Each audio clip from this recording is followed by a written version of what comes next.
صبح جلدی اٹھو. میں پوری دنیا پہ ابھی افریقہ کے 8 ملک پسماندہ 5 بجے کے بعد بازار بند ہوتے ہیں. یہاں رات 9 بجے شاپنگ کے لیے نکلتے ہیں. میرے رب نے رات سونے کے لیے بنائی, دن کام کے لیے بنایا. اتنی نحوست ہے کہ 12 بجے تک بازار نہیں کھلتے, 11 بجے تک بازار نہیں کھلتے.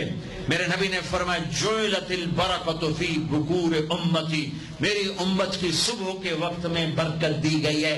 میرے نبی نے فرمایا صبح کے وقت میں رزق تلاش کرو, صبح کے وقت میں اپنے رزق کی طلب سے غافل نہ ہو, سو نہ جاؤ. اب سارا تاجر صبح سوتا ہے, ساری منڈیاں, سارے بازار رات 11 بجے تک کھلے ہوئے ہیں, بچوں سے دور, بیویوں سے دور. رات 11 بجے دکانیں چھوڑتے ہیں, 12 بجے کھانا کھاتے ہیں. بچے یا سو چکے ہیں یا اپنے ٹی وی پر مشغول ہیں. یہ 12 بجے کھانا کھا کے ہی سوتا ہے. سارا کھانا پیٹ میں زہر بنتا ہے, پھر پیٹ پھول پھول کے باہر. پھر جناب شیخ صاحب ٹرتے جا رہے ہیں, آپ سجے پاسے تے پیٹ کھبے پاسے. اور پھر ڈاکٹروں کی چاندی, کسی کو بلڈ پریشر, کسی کو شوگر, کسی کو ہارٹ, کسی کو کچھ. یہ سب فطرت کی زندگی کو چیلنج کرنے کا. یہ ساری لوڈ شیڈنگ اللہ کی قسم ختم ہو جائے گی. شام مغرب پہ بازار بند کرو, صبح اٹھو.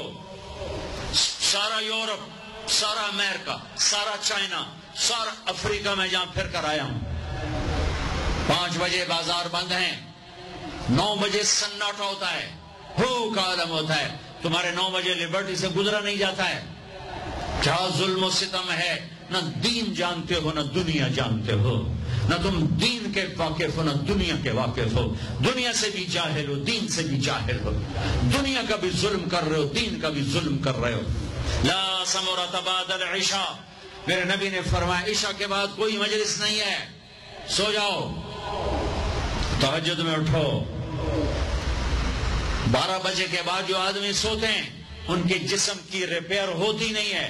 جو دن میں سوتے ہیں ان کے جسم نیند مستری ہے, پلمبر ہے, آپ کے پوری باڈی کی ریپیئر کرتا ہے نیند کا نظام. لیکن جب آپ 12 بجے کے بعد سوتے ہیں یا فجر کے بعد سوتے ہیں, وہ کام ہی نہیں کرتا. وہ کہتا میری چھٹی میں نہیں کرنا. جب آپ 10 بجے سو جاتے ہیں وہ پورا ایکٹیو ہو جاتا ہے, پورے جسم کو چست کر دیتا ہے. جب آپ صبح 4 بجے اٹھو, 5 بجے اٹھو تو آپ تازہ ہوگے. رات کا جاگنا, دن کا سونا نحوست. آپ کی بجلیاں تباہ پہلے ہی تھوڑی ہے. جس امت کو اللہ نے وقت کی قدر سکھائی اسی امت نے وقت کو تباہ کر کے رکھ دیا. اور جس امت کے پاس قرآن نہیں, نبی نہیں, انہوں نے وقت کو کیش کر کے تمہیں غلامی کا توق پہنا دیا اور دنیا کو لیڈ کرنے کی طاقت اللہ نے ان کو دے دی. او بھائیو, نہ دنیا اچھی رہی نہ دین اچھا رہا. رات کو جلدی سو, فجر پڑھی جائے گی آرام سے, تہجد پڑھی جائے گی آرام سے. کچھ وقت اللہ کے قرآن کے ساتھ گزارو, کچھ اللہ کے نبی کی زندگی پڑھو, کچھ اللہ کے نبی کے فرمان پڑھو, نیک لوگوں کی ہسٹری پڑھو, اپنے اللہ کے محبوب بندوں کی تاریخ پڑھو, اولیاء کرام کی تاریخ پڑھو. اپنے ماں باپ کو عزت دو, شادی شدہ ہو بیوی کو عزت دو, بیوی خامد کو عزت دے, اولاد کو عزت دو, وہ عزت لوٹ کے تمہاری طرف آئے گی. یہ میرے نبی ایک پوری زندگی لے کر آئے, دنیا کا بھی بتایا, آخرت کا بھی بتایا, علاج بھی بتا گئے, کھانا بھی بتا گئے, زندگی بھی بتا گئے. اے میرے عزیزو, ایک خوبصورت زندگی ہے جس کو سیکھنے کی محنت ہو رہی ہے. یہ تبلیغ کا کام, اس کو سیکھنے کی ایک اچھی خوبصورت محنت ہے. پہلے بھی آپ کے پاس آتا رہتا ہوں, ماشاءاللہ آپ بڑے شوق سے آتے ہیں. ماشاءاللہ آپ کو دیکھ کر بڑی خوشی. مجھے اپنا کالج کا زمانہ یاد آتا ہے.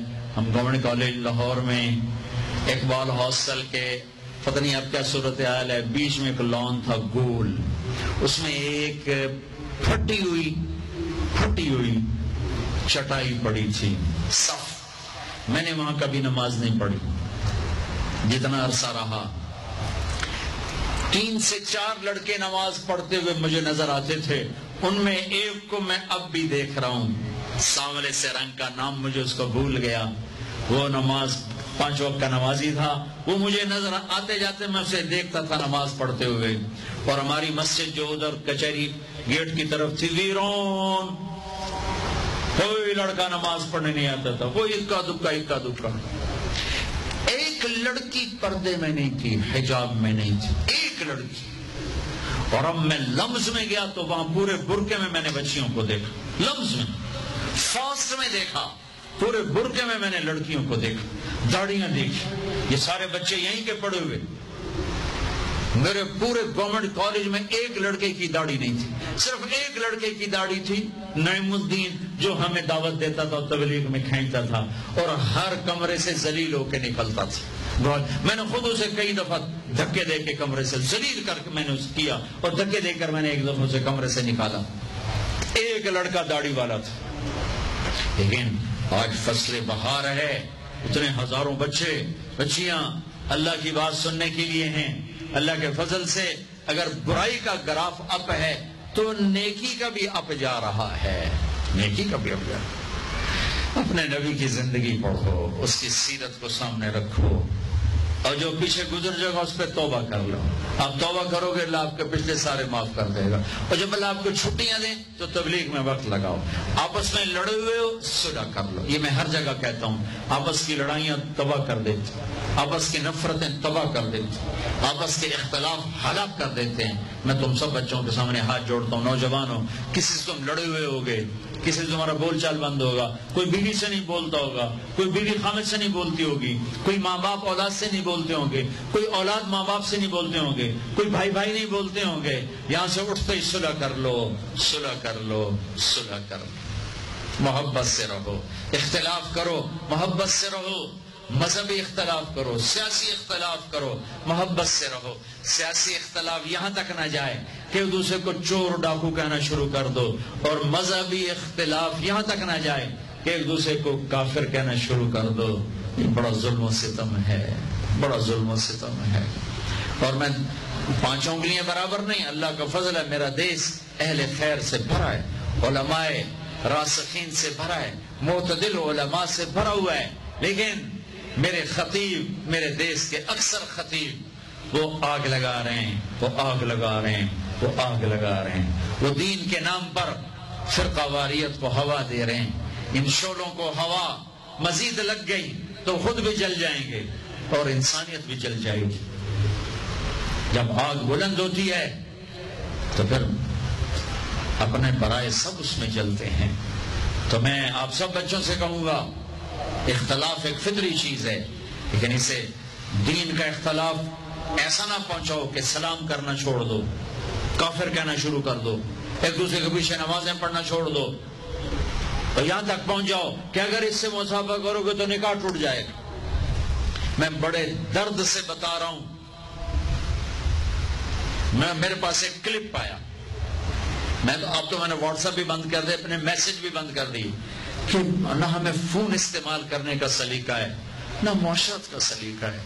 2-4 دفعہ کال نہ اٹھاؤ تو میسج آ جاتا ہے، بڑے مغرور ہو گئے ہو، بڑے متکبر ہو گئے ہو، غریبوں کا فون نہیں اٹھاتے ہو. یہاں کوئی وزیر ہوتا تو اس کا تو فوراً اٹھا لیتے، میں چونکہ غریب ہوں اس لیے میرا فون نہیں اٹھا رہے ہو. یہ اس قسم کی واہیات خرافات بولتے ہیں تو دل دکھتا ہے کہ یہ تکبر کسے کہہ رہے ہیں. ایک ہاتھ سے مصافحہ کر لو، بڑا متکبر ہے. ایک ہاتھ سے مصافحہ کرتا ہے، سب 4 انگلیاں دیتا ہے، دونوں ہاتھوں سے مصافحہ نہیں کرتا. ارے بھائی، ایک ہاتھ سے مصافحہ بھی سنت ہے، دونوں ہاتھوں سے بھی سنت. بلکہ بخاری شریف کی روایت سناؤ، عبداللہ بن مسعود حضرت محمد مصطفیٰ صلی اللہ علیہ وسلم سے مصافحہ کر رہے ہیں ایک ہاتھ سے، اور میرے نبی کر رہے ہیں دونوں ہاتھ سے. اگر ایک ہاتھ سے مصافحہ کرنا بے ادبی ہوتی، تکبر ہوتا، تو ابن مسعود جیسی ہستی ایک ہاتھ سے مصافحہ کرتا. میرے نبی کبھی 2 ہاتھ سے کرتے تھے، کبھی ایک ہاتھ سے کرتے تھے، کبھی نہیں کرتے تھے، خالی سلام کر کے چلے جاتے تھے. لیکن ہمارا عجب نظام ہے، ایک آدمی 1000 آدمیوں سے روز مصافحہ کرتا ہے، وہ ہر دفعہ کیسے یوں کرے گا؟ بھائیو، آداب معاشرت کا ہی نہیں پتا، آداب معاشرت کا ہی نہیں پتا. اس فون نے زندگی برباد کر دی. میں ہر بیان میں کہتا ہوں یہ ضرورت کی چیز ہے. کھاتے ہوئے ظلم ہے اللہ کی قسم تمہارا اپنے اوپر کہ تم ایک ہاتھ سے فون سو، ایک ہاتھ سے کھانا کھا رہے ہو. کتنی دفعہ میں نے ان کے ہاتھوں سے فون چاہوں، پاگل ہو، اس پیسے نو اگلا دو یا تھوڑی مت مار دے. فون ٹوائلٹ میں سودا کر رہا ہے، چکا لے، مال چکا دے جے، وہ پھٹے منہ تیرے سودے دا، وہ تو وہ کام کر جڑا کرا